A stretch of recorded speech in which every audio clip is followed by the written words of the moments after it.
Today, we're going to talk about one of the most controversial topics among cruisers. We're talking about the automatic gratuities. And in this video, I'm going to tell you why you should remove those automatic gratuities. That's right. I'm saying you should absolutely not prepay for gratuities, and you should remove them from your cruise account. I know this sounds really controversial, and I want to state right up front, I'm not talking about stiffing the staff, not even close. We're talking about where those gratuities really go and who's really getting the money. Are you paying the staff for their hard work, or are you padding the pocket of the corporation? We're going to get into it right now.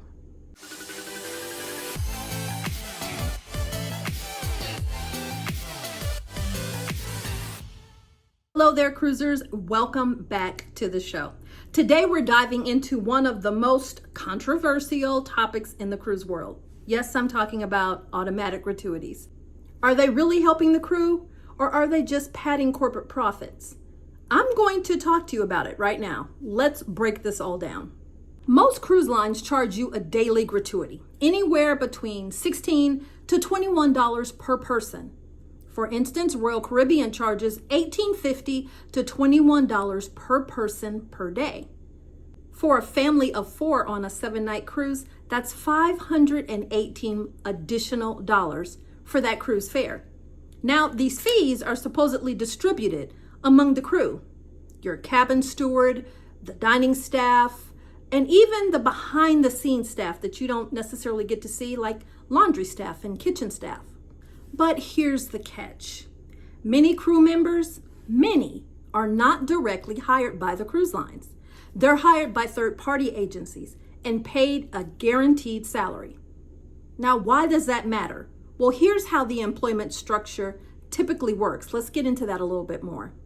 Third-party companies operate the onboard services. We're talking about many of the onboard services, such as spa, the fitness center, the shops, the art auctions, the photo center, and the medical center. They're all run by these third-party companies. The staff working in these areas, they're employed by those companies, and they're not directly employed by the cruise line itself. Even crew members who are considered part of the cruise line's corporate operations, we're talking about housekeeping, food service, and the deck crew. They're often recruited by these third-party hiring agencies. Now, these agencies are contracted by the cruise lines to screen and to process the candidates in various countries. Here's a good for example. Princess Cruises and P&O Cruises, they list their recruiting agencies on their career pages. Norwegian Cruise Line allows direct applications, but still uses local hiring partners to manage the recruitment process. Now, once they're hired, these agencies help crew members with things like visa applications, medical exams, and all of the travel arrangements that they need to join the ships. So now we're talking about contract-based workers. Most cruise ship jobs are just that, contract positions, typically lasting somewhere between 2 to 11 months. Crew members are often referred to as workers rather than employees due to the nature of these contracts. Pay and benefits, well, it varies widely. And many crew members come from countries with limited job opportunities, making this cruise work attractive despite all of the challenges that goes along with it. So let's talk numbers. Because cruise ship salaries, they vary widely, like all jobs would, and it depends on the role, the cruise line, and whether gratuities are included. So here are some base salaries, and we're talking about without any of our gratuities, without any of our tips added. Receptionist, about $36,347 a year. Food service workers, $22,930 a year. The cleaning manager, $39,675 a year. Then we're talking about things like executive chef, $70,000 up to about $74,816 a year. Of course, these salaries seem like they're decent salaries, right? But when you take into consideration that the staff work 12, 14-hour days, sometimes 7 days straight, often for months without a break, and for many, tips are supposed to make up the difference. And even those who are part of the cruise line's core team are often recruited and managed externally. This layered employment structure, well, it's one reason why gratuity distribution and crew compensation can be so complex and controversial. So where do your tips really go? This information that I'm about to give you has been gathered through leaked pay slips and crew testimonials. And you have to think about it. Crew members are under pressure not to disclose and talk about this information. Of course, they could be fired for this. So here's what we have. Cruise lines like Royal Caribbean, well, they offset their payroll cost using gratuities.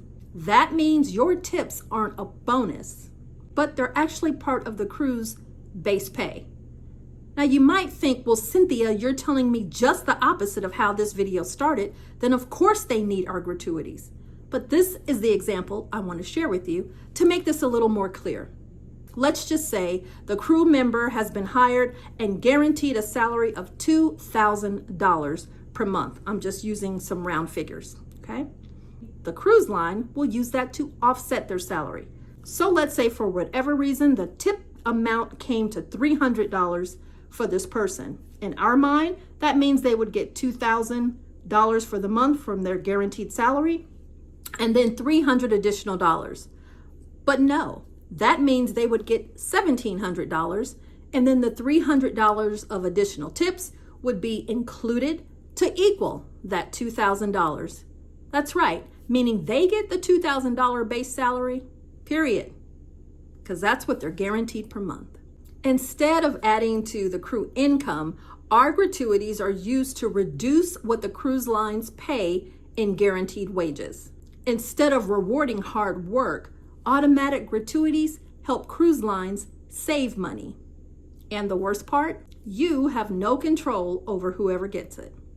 I did a recent live video, a YouTube live, and in this YouTube live video, I read a cruise contract because I know that the majority of us, we don't read that contract when we buy that cruise fare. We're just excited to get our next cruise underway. Well, there's a portion where the cruise fare comes up and it goes pages, and you just click and you purchase your cruise fare. I'm a travel advisor and I do this for my clients as well. They're not interested necessarily in reading what that cruise contract actually says. So on my live, I took the time to pull up a cruise contract and read it. It was eye-opening.